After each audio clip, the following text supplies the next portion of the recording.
How do you design a compensation system? Well, there's a number of ways of going about it.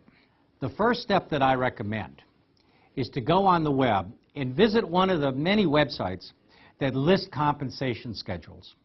So if you're going to hire a manager for a florist shop, you go onto one of these sites and you see what the average salary that a florist shop manager is getting. Now, if you're hiring a new hire for this position, they may not get that much.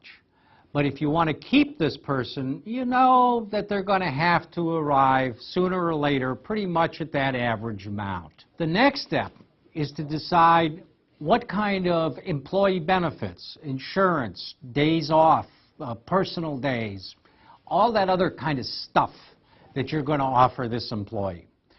Remember, if this employee has a family, or you expect to keep them long enough so that they'll end up with a family, then you've got to provide benefits that allow them to raise that family. Finally, there's a whole slew of benefits that I call incentives. This is the kinds of things that you want to provide employees for doing a good job.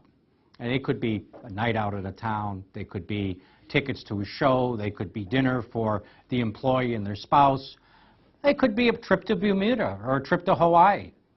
It all depends on what kind of dollars these employees are bringing in, how do they affect the bottom line.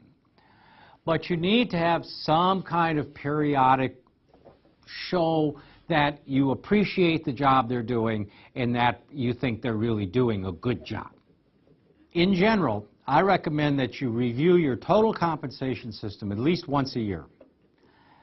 It may be necessary to do it more often if the compensation system, now remember, part of the compensation system is employee motivation. And so if the employees don't seem motivated or their job performance is not reflecting that motivation, then you need to go back and review how you're compensating them to increase that level of motivation to do a good job.